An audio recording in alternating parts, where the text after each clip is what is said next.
inside of you means being above normal, understanding your worth, and being confident in knowing who you are. But the first person who has to realize that there's a greater you on the inside of you is you. In life, we all go through stages of the good, the bad, and the ugly, which leads us to our purpose and promise. UTCM is a platform where you get to share your story and your truth of unmasking moments that allows you to embrace all stages in your life. UTCM looks forward to many people being able to unmask, uncover, and unveil themselves on the podcast. Thank you for watching and joining us.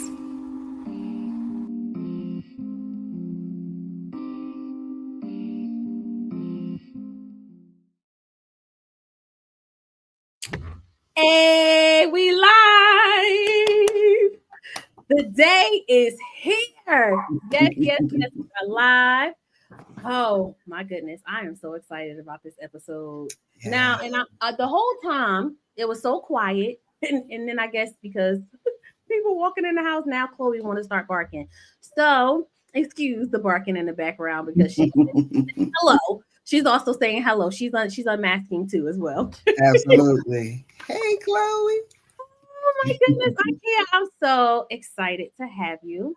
Thank you, ma'am. We've been journeying through this for some time now together, ever since I wrote my book. And you kind of have been on this journey. No, not kind of. You have been on this journey with me and working through your things too as well. And, the things that you deal with on a daily basis, the things that you have dealt with. So, you were finally like this year, like, this is it. I'm ready. And it took a minute. And that's okay. But that speaks to the true testament of what unmasking is, right? Like, you have to be willing and ready to be able to share your truth, because it's your truth. It's like nobody else can tell your story for you. Like, this is your truth. So you have to be able to be willing and ready to really be honest with yourself, to say that, you know what, I want to be free, right? And then my freedom is I am able to be a living testimony, and be a testimony to someone else's, whatever they have been through too, as well, right? So I thank you. I thank you for your willingness. Hey, everybody. Welcome, whoever is on, who will join later on and watch. I appreciate the love and the continued support. This has been nothing but a journey. That's what I'm gonna say. It has definitely been a journey, and I am so happy and grateful to my community who has decided to continue to go along this journey with me. So, yeah. So this is season 6. Episode 3. Ooh, I am excited. I am, working on some things. I think I say that every year, but I really believe that I am. Things are gonna happen. Absolutely. Things are gonna happen. So I'm excited. We got a lot of people watching. Ikea, I just want you to know that. Copy that. They watching. They want to talk about. I'm excited. All right. So you know what? I also been learning too, right? Because I always tell all my guests, right? Like, that's also a part of this unmasking journey. Like, you got to be honest.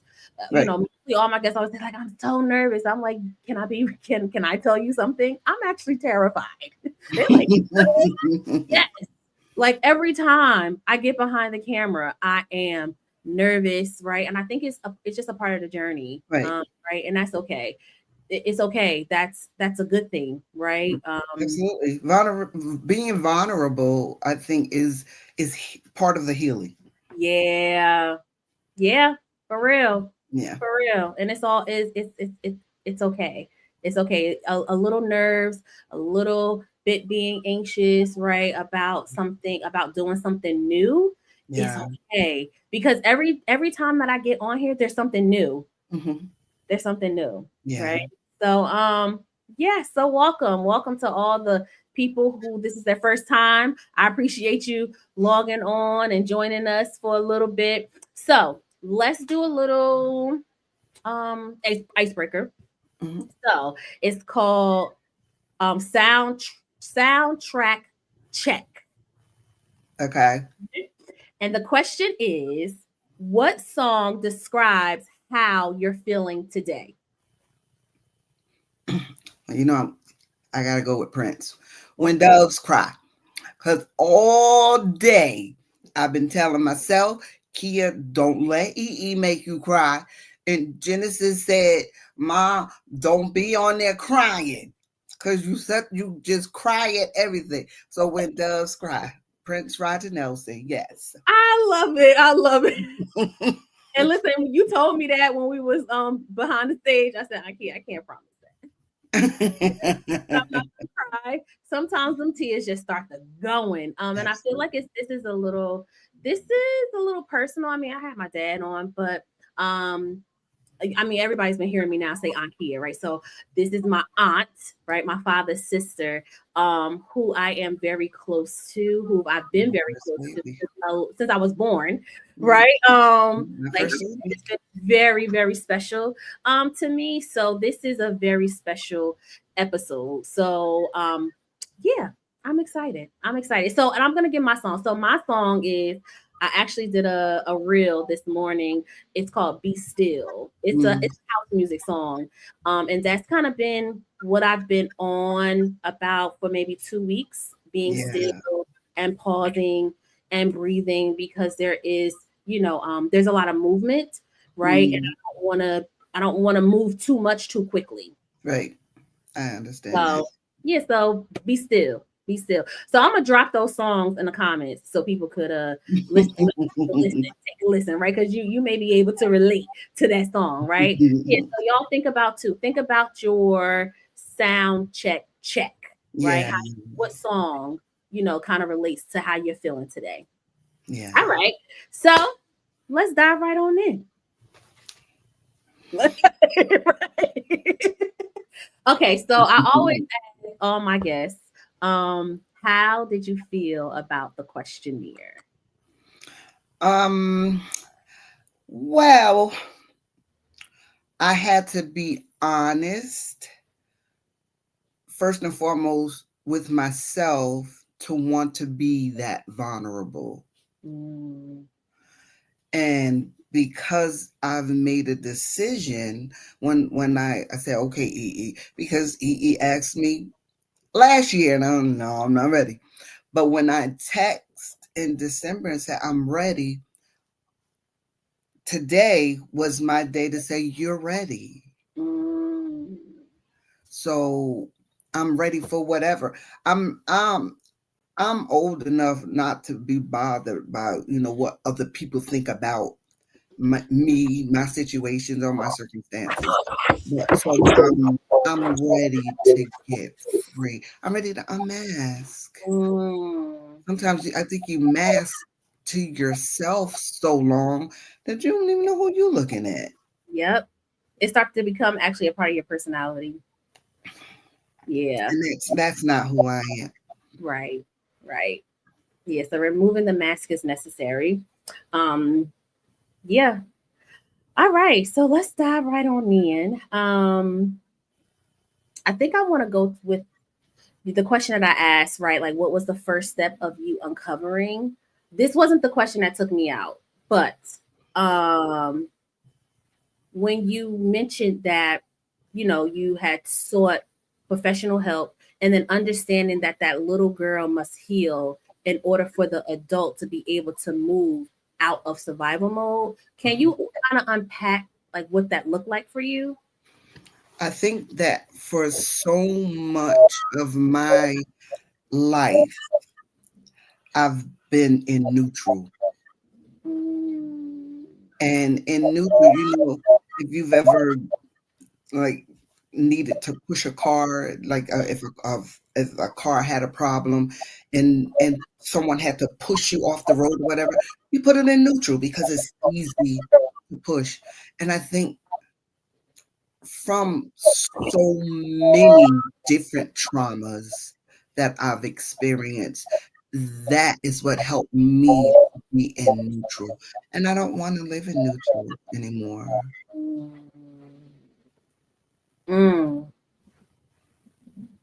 That's good. Living in neutral. I never Never thought about that. But Yeah. sometimes when you say that, right, and I pause for a moment because I literally just like I'm a visual person, Mhm. right? So I literally am like just visualizing like, you having to be pushed. And sometimes being pushed is what's needed, but like to really get started Mhm. and movement, like you got to be willing Right. to do it yourself, Right. But right? sometimes in your brokenness, you're not willing. That too. So you just stay stuck, right? And like, yeah, I'll wait. I'll Mhm. wait for somebody to come and push me. Yeah. I'll wait. Mhm. Always looking back, like, is somebody gonna push Somebody me? gonna push me? Mm-mm. Wow. So you're staying right there on that sidewalk because there's nobody there to push you. Mm, And so many of us are in that position. yep. Yeah. And sometimes just too afraid to admit it. Hmm. Yeah. That's unmasking. It's Uh, real. It's real. It really is. So I kind of wanted to highlight, right, that question and kind of talk about that. Now, something that kind of spoke to um that inner child, Hmm. right? So it's like I feel like it's an encouragement poem, but it said it was an encouraging quote. So I'm going to read it, okay? So it says, "My inner child, she hides in corners of my mind.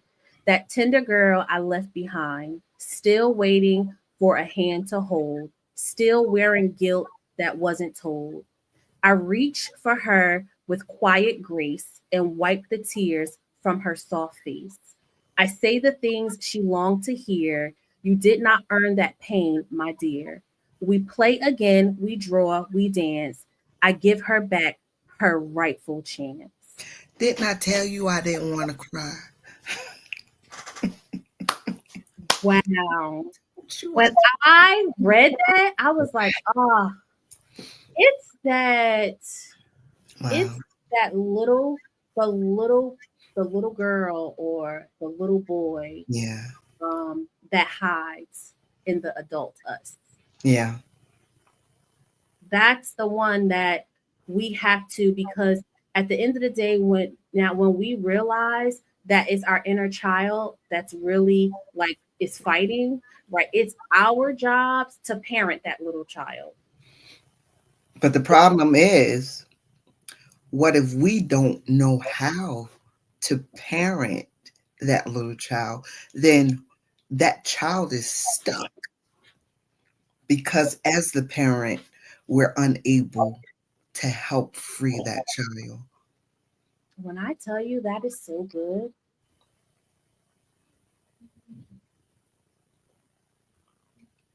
We ourselves. I think so much of my brokenness is, you know, with a lot of the questions that I answered for you, stems from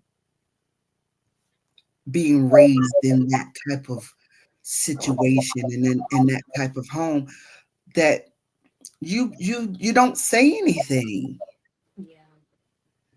So you grow up not saying anything. And now I'm an adult that don't say anything. Mm, And I'm in a marriage and I have a child.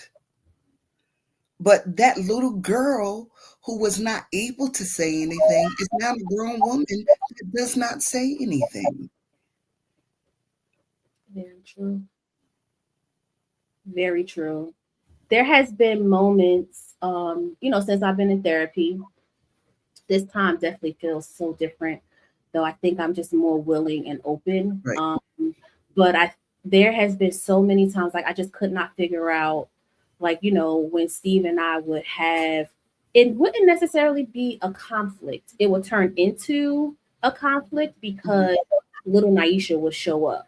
And then Right. when Naisha shows up, she shuts down. Right. She doesn't know how Is to, that a Coleman thing? What? maybe, maybe it was transferred. I don't know. Maybe generational. Down. That's a whole nother episode right there.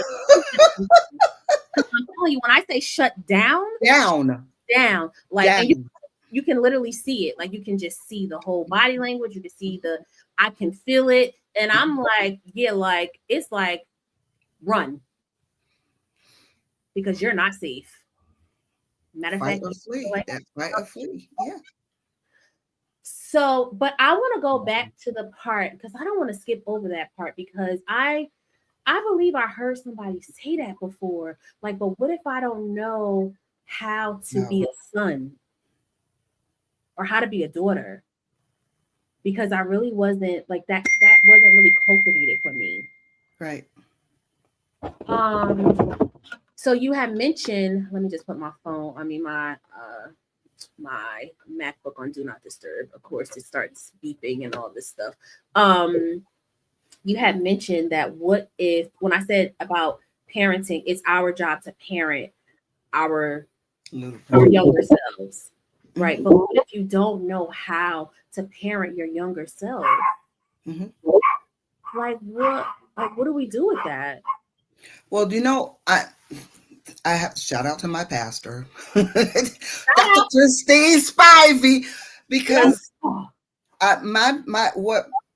one of the biggest lessons that I have learned under her leadership that she has said to me is, you did the best you knew how. Walking around with guilt will kill you. And unfortunately, I was broken at such a young age that now at almost 57, I'm ready for that little girl to heal. Like, she's a part of me, but I need for her to heal. And in order for her to heal, I have to face the multiple traumas instead of saying, yeah, over that, you're not. Right. And that's something that I'm learning in therapy, that you're not, you can say it, but here and here is still there. Yeah. Yeah. Yeah. So that's actually a good segue, right? Because you had said the question was, what are some things that you have self-discovered about yourself through this unmasking process? Right? And you had, I think the biggest thing that really stuck out to me was, you had said someone breaking me as a toddler, right? But then you wrote down broken, not shattered. Harder to put shattered back together, but broken can be fixed. It was not my fault. Right. So can you just speak to the moment of when you say someone breaking me as a toddler? Like what was that? What was the breaking? Being molested. Being molested at 5 years old is something that you just don't get over. It's something that you can learn to live with, but do you really? Or do you carry that until you unmask? I'm ready. I think I told my mom on her deathbed when she was in the hospital. Told my dad maybe a year or two before his dementia kicked in. So I was an adult. Right. Before I was able to tell my mom and my dad. And they were heartbroken. And I was only able to talk about it because of the women's retreat that I used to go to every year. And 1 year, it was just about facing that. And the entire weekend, I was like, wow. And I came back and I was able to talk about it because we don't talk about. I think if we took a survey and people who were ready to face that, the room would be full of people that raised their hand. Some people aren't ready Right. for that. But in order for you to heal, you have to be ready for that. Easier said than done. That's why this platform was for me to allow the little girl to understand it was not your fault. And you can allow that part to heal. Yeah. Yeah.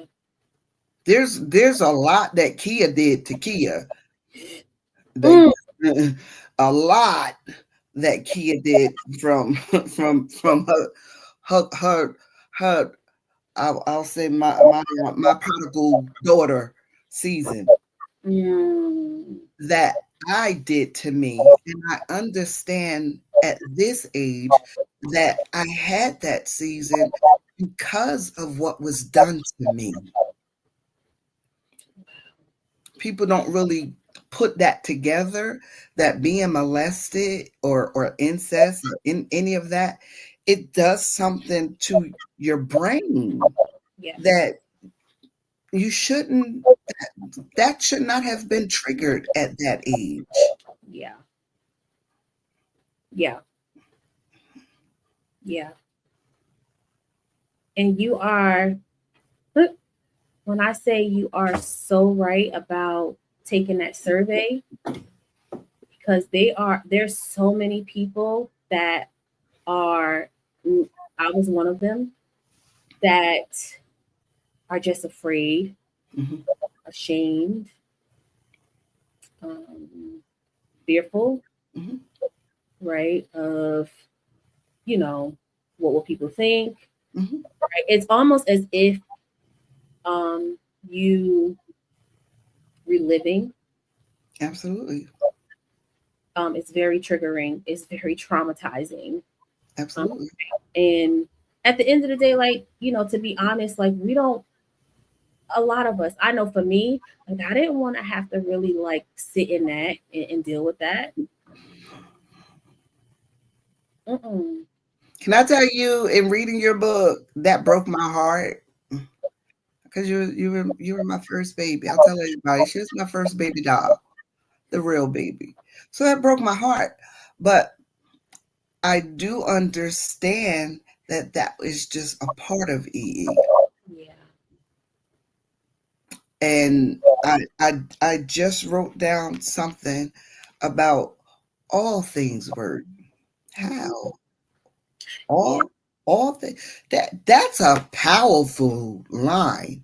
It That is. all things work together. How in the world can somebody doing that to a baby work together for her good, for his good? Because it happens to boys too. It does. And it's unfortunate that we don't have a platform where people can feel free enough to say, yeah, this happened to me 50 years ago. Right. Still walking around broken because they have not unmasked the hurt little person. Yeah. Yeah. Yeah. And when you say that that's not something that, it just goes away, right? That is something that's something that you live with. Absolutely. It's just a matter of, you being able to manage it better. So because at the end of the day, like you still have human experiences. There may be a moment where you may get triggered, right? And triggers are real. But now, like, how do I handle it? How do I manage it? Right? I manage it by not holding it in. I manage it by seeking help. I manage it, right, by speaking about it, by speaking out about it, right? Not to everybody. It doesn't have to be everybody, but it can be that therapist, right? That person that you feel comfortable with, right? That aunt, that mom, right? Like your circle. Because this is not, when I say this is something that you cannot do on your own. No. It took me years to seek therapy. I mean, when Timothy passed away, I did the, the 4 or 5 weeks that the job gives you, but it was not helpful. And one of the things that he did say was, and you're just now getting help. Your current therapist now. No, when Timothy first passed away, that was the first time that I ever sought mental help. Okay. Ever. So it'll be 10 years this year. Wow. So and he was real. In talking to me, he was like, this is the first time you getting help. You needed help a long time ago. You needed help a long time ago, sister. And how can you be offended because it's the truth? Yeah. But that's not what I was there for. I was there. I was grieving. Like, grief is different than my other isms and my schisms. It's all tied together. And that's what you have to come to a realization, that it's all Kiamia. Yep. All of it. All being raised in a abusive situation, not by me, but just a child sitting in it. Yeah. Being molested as a child, all of that is right. One line. Yep. They may be parallel, but they're very thin parallel. And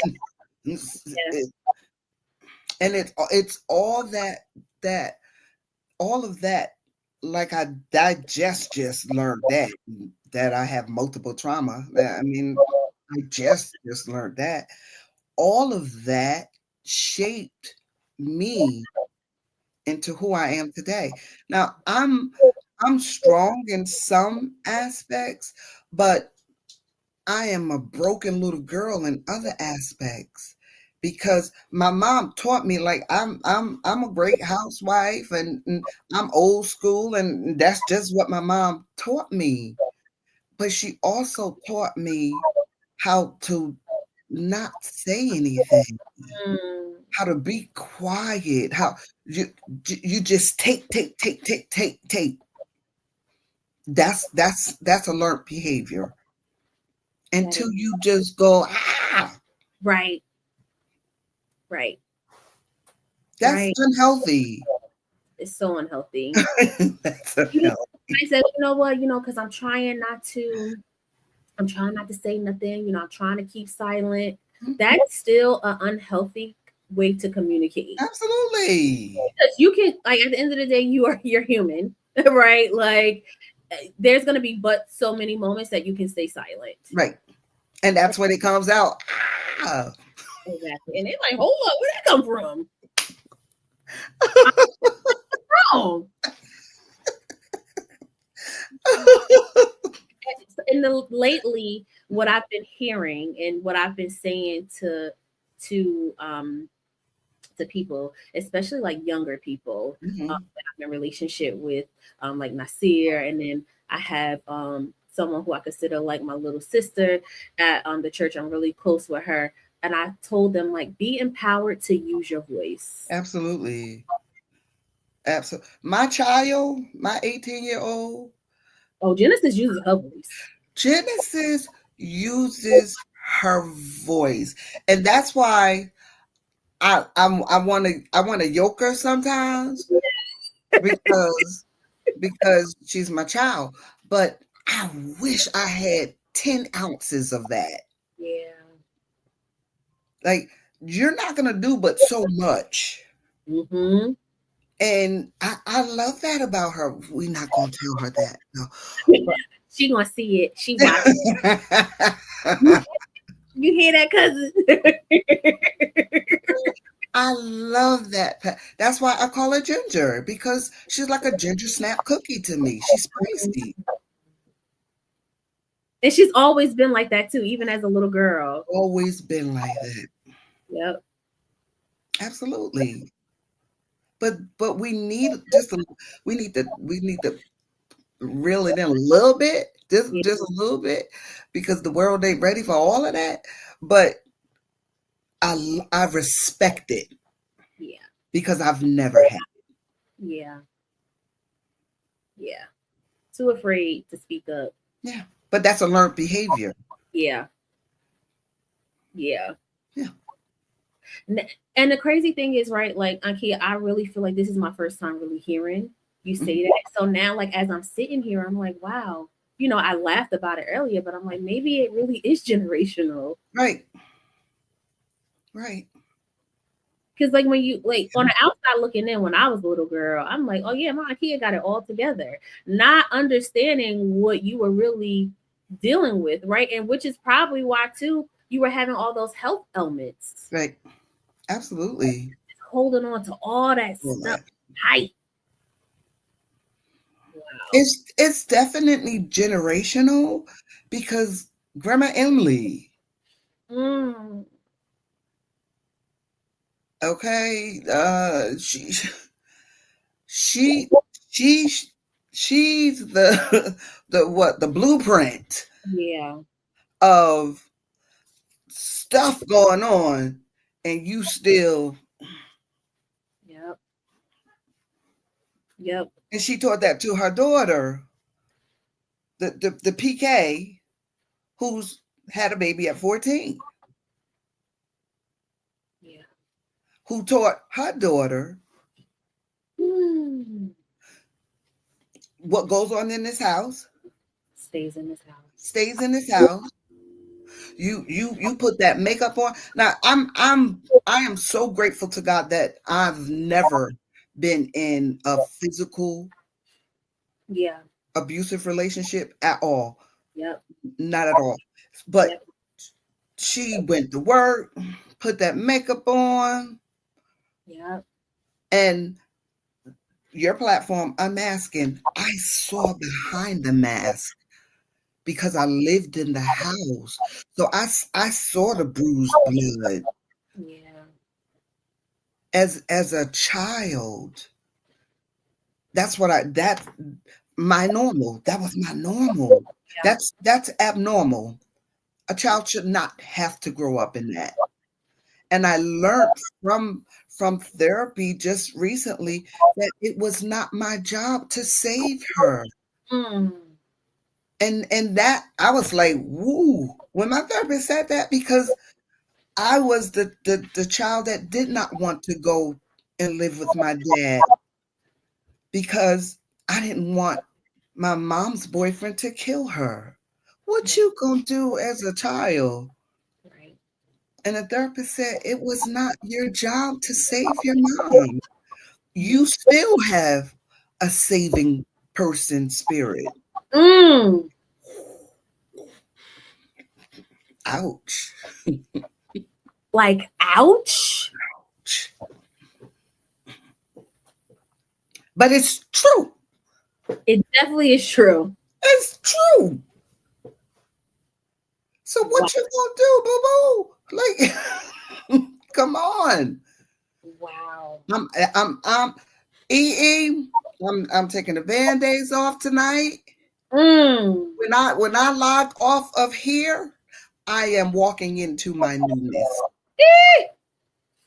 Oh, yes.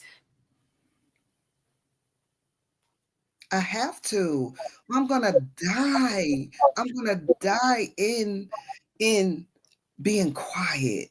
I'm gonna die in that, because that's not who God has called me to be. And I understand that. Tough place. Do you want to be okay with your situation, or do you want to be okay with God? Ooh.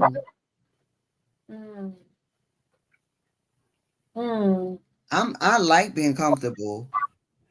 Hmm. This Christian walk ain't about being comfortable At all. no. Wow. Hmm.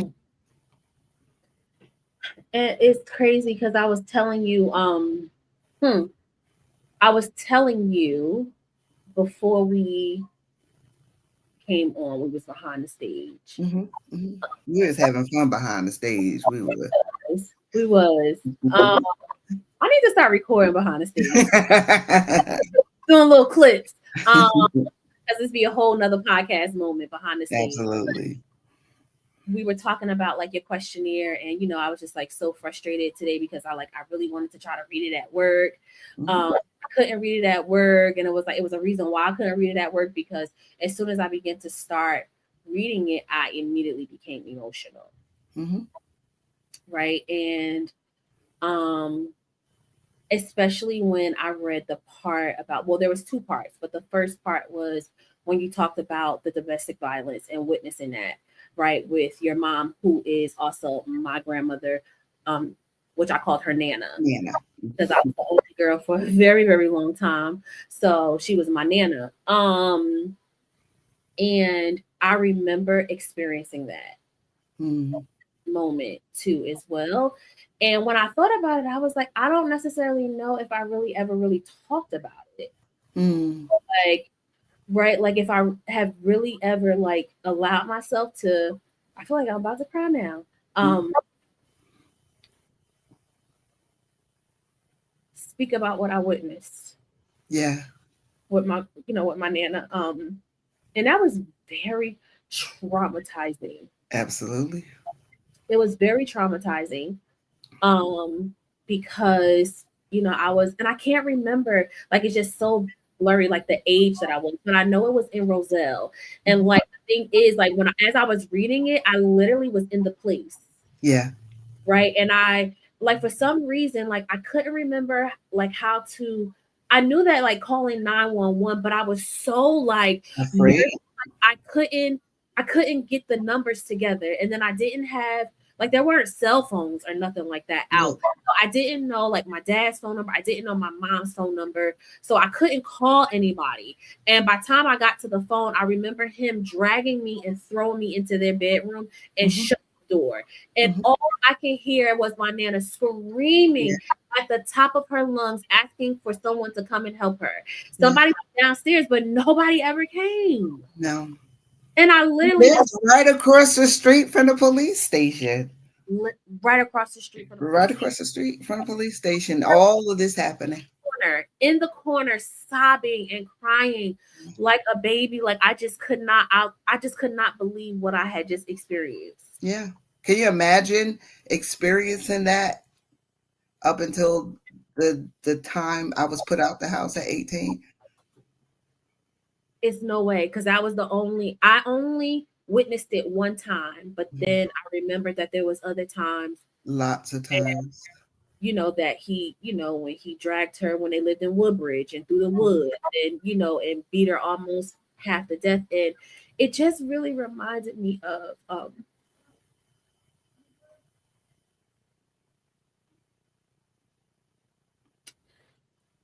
why I have to unmask.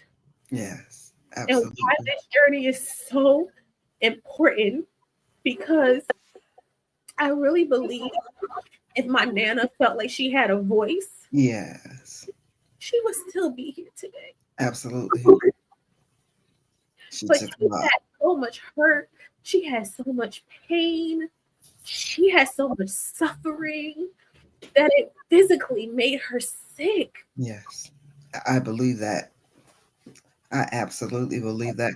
And I know, and one thing that I hold dear is that she was a mom at 14 years old, and I was her 18th birthday present, child number 4. But her faith, her faith, when I tell you her faith was rock solid in all of that, her faith was rock solid. I'm telling you from the horse's mouth that I have witnessed him beating her and she her speaking the word of God. Mm.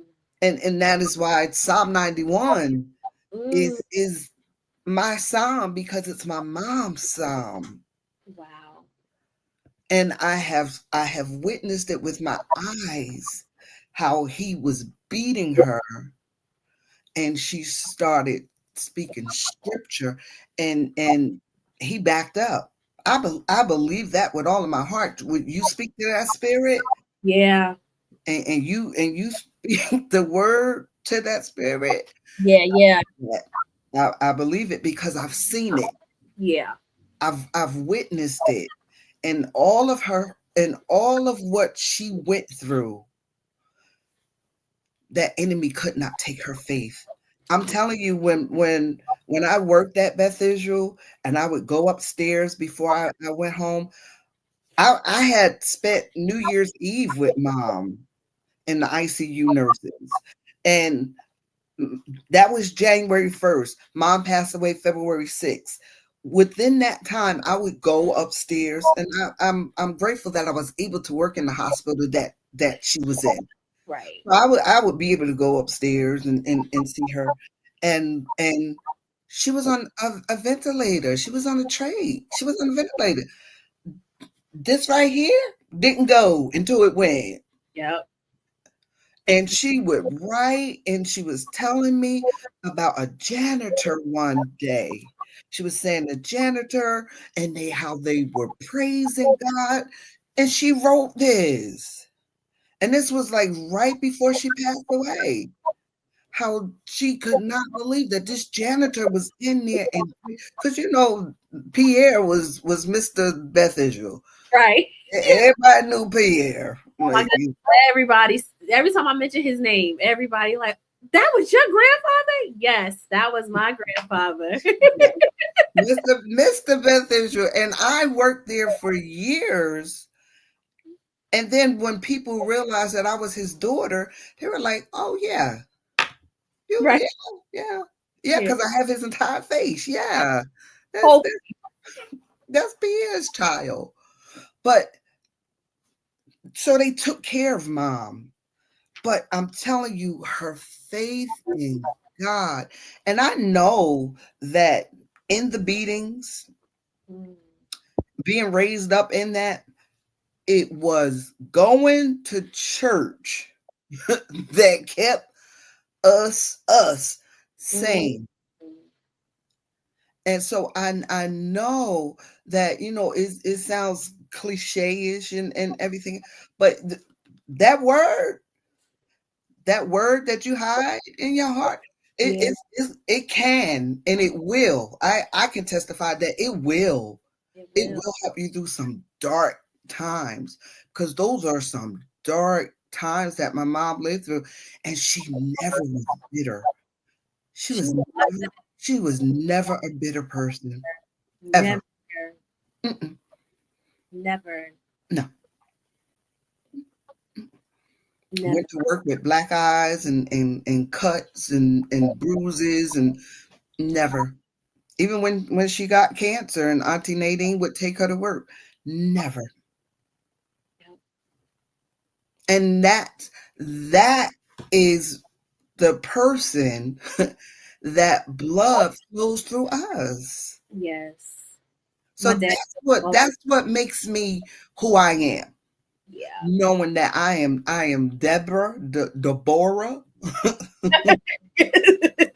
Yes. Like, don't get it twisted. Right. Absolutely. So it doesn't matter. It doesn't mean that life is not hard. It doesn't mean that I don't cry. I still cry for my mama. Yeah. Like, still. But because of what she instilled in me, even when I was on my rogue, right. then I know that I was covered. I'm telling you, I have called mom on New Year's, because once upon a time I drank twice a year, my birthday and New Year's. Twice a year. I would have my blue hypnotic twice a year. And I can remember calling my mom, and I was feeling okay. And she just talked to me.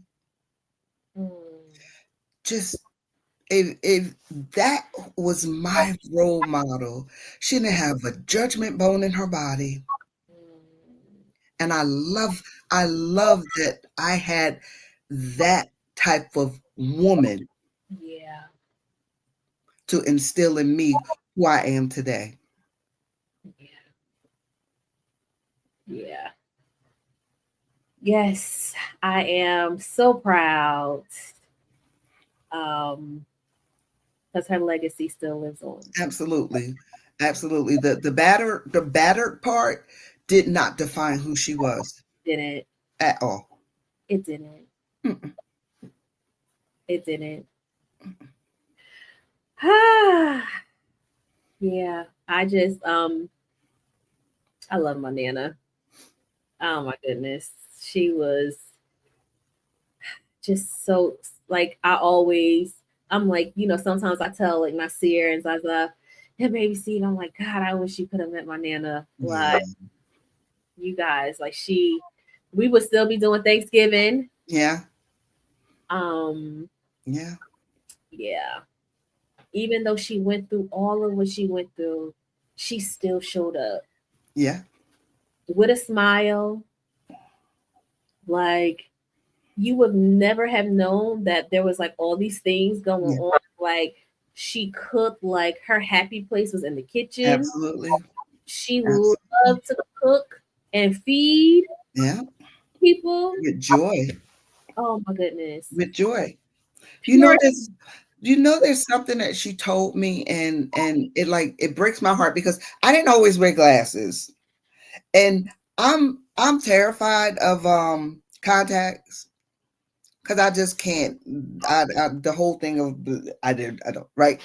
But mom wore contacts towards the end, and she told me that with the other person that she was with for all of those years, she was afraid to wear contacts because of the beatings, and she would not want him to make her blind. That's deep. Yeah. But she never, I think that's what helps me walk through my life after so many traumas, victorious. She never was a victim. Yeah. She wasn't. No. Mm-mm. Never. Never.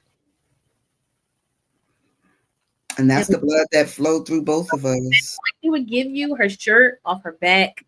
Absolutely. They don't make them like that no more. Nah. No. The world's best Nana ever. I love her. I love her. I love her. Wow. I want to kind of just speak to like forgiveness. Mm-hmm. Right. And you had mentioned that, when we talked about like what's your definitions of forgiveness, right? You did speak about, this question had kind of brought you to tears because you still blame yourself for the death of your son. But you also the statement that you made was it is my one of many regrets that I must forgive myself for. Mm. Like speak to what that looks like for you.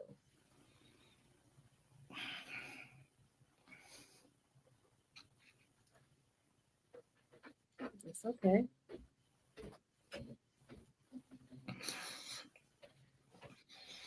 It's okay.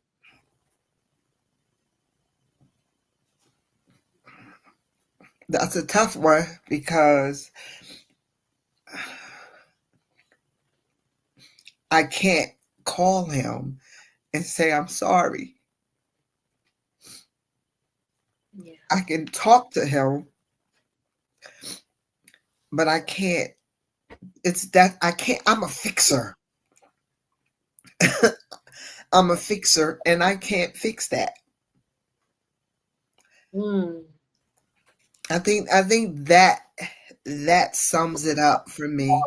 That being a fixer who can't fix something.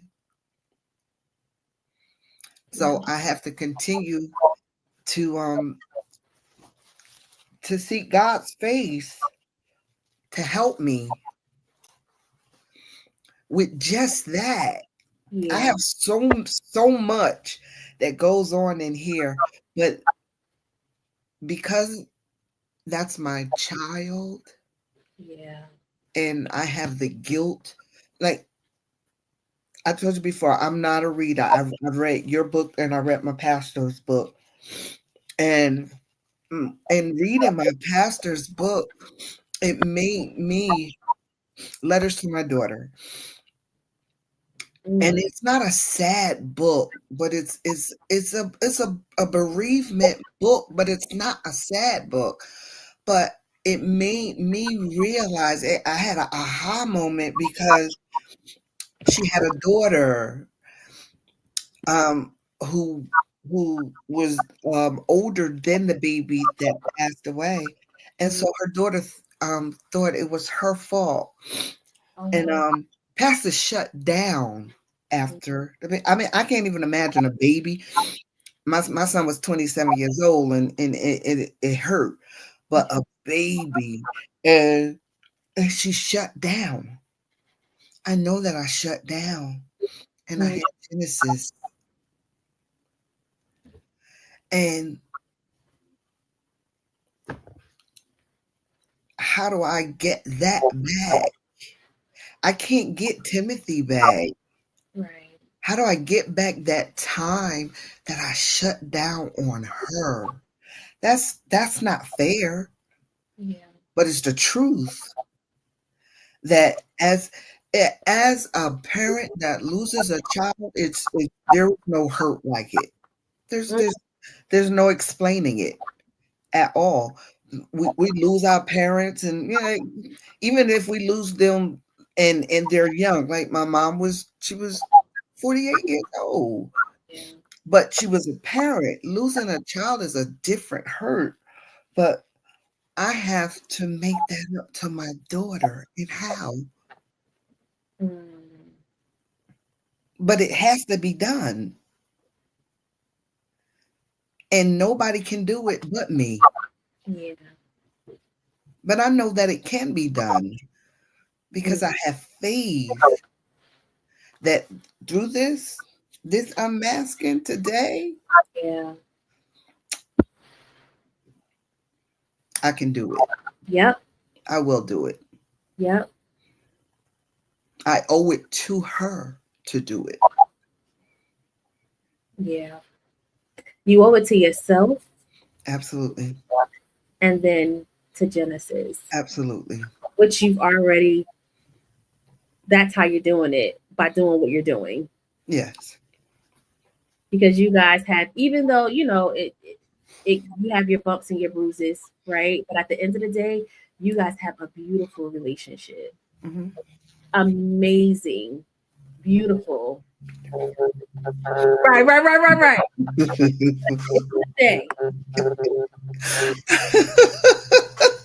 I say Genesis looks so cute together. Like I really do. I love it. I love it. Like right before she was like, you was like, Genesis, close the door. She's like, Mom, don't be mean. Like, take it on the road.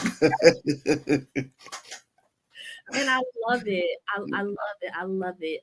You being willing to be vulnerable, to be honest, to be open, to be, transparent about where you were and the space that you were in allows her to be able to really begin to understand too as well. Absolutely. I believe that. Begin to heal, right? In the area where she felt that she was alone or whatever, right? I think it's a beautiful thing. I think that you are doing it in the now. Amen. Oh man. We didn't even get through half the stuff that I wanted to get through. Um, so I want to ask this question. I thought this was a cute unmasking moment question. Right? This wasn't on the questionnaire. Uh-oh. So, if your life right now was a chapter in a book, what would it be called?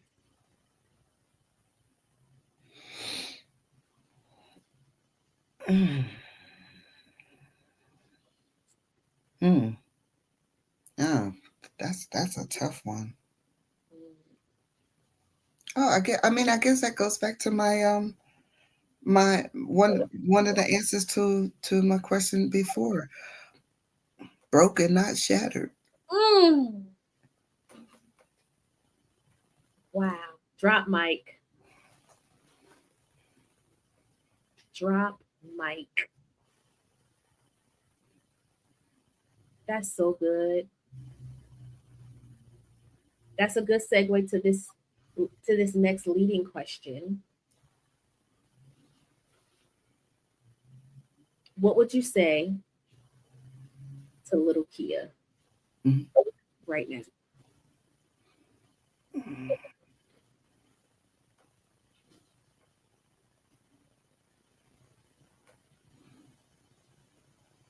It's not your job to save her. Mm.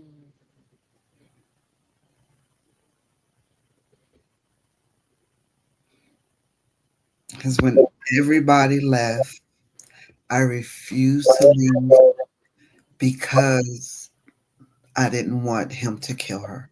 Mm. That's way too much to carry for a child.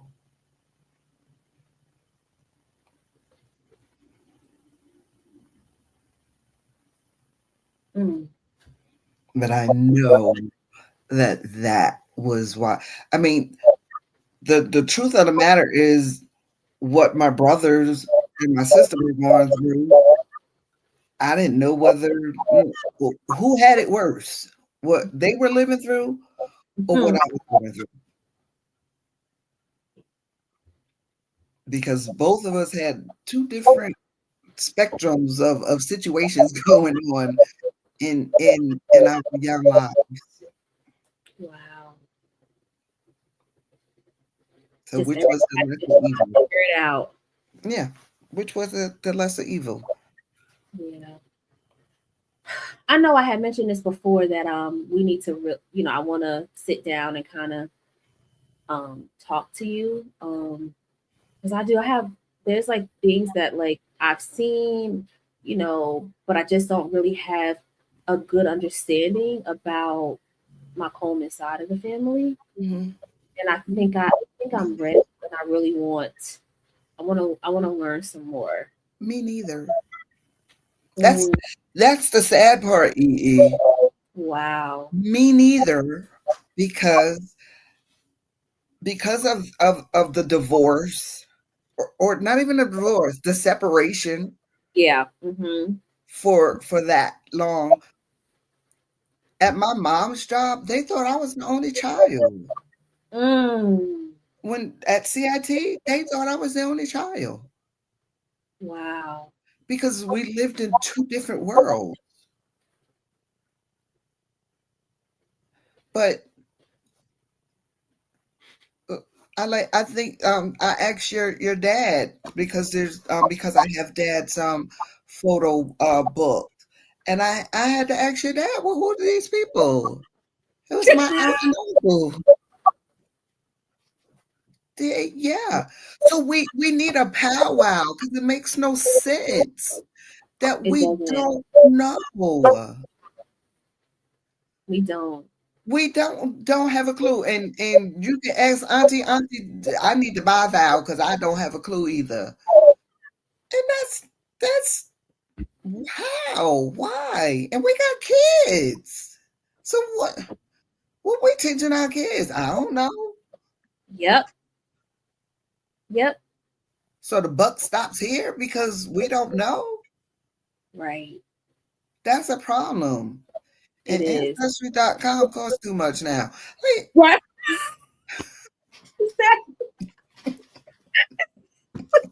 It do now. They done got hit. They're like, oh no, we charging them. That's ridiculous. But I already got on my hit, so I don't know. But Yeah. we have to come together as a family. I know that it's easier said than done because of time. But like Nike said, we just gotta do it. My dad said, I saw your baby and your husband when we had to go and fix Genesis iPad at the Apple store. I'm like, who this grown man? I Like know. baby Steve, not no baby no more. He a grown man. I know. That don't make no sense though. The last time I saw him was at your aunt's cookout in Hillside, not Hillside, in Maplewood. Aunt Tammy's cookout. And you haven't been to one of those in years. Yeah. Yeah. Like, come on, we got to do better. We gotta do better. We have to. Mom, if mom wasn't about nothing else, mom was about everybody coming to her. I used to feel so bad for your father because he had to eat at two houses. It was what it was. He had to eat at both of those houses because you were coming to Debbie's house. Definitely. Every Thanksgiving, without fail, you're coming. Yeah. Christmas, I was at my Nana's house. And we got away from it. And why? Yeah. Because we busy doing what? Right. Like family is everything. It is. It is. It's all we got.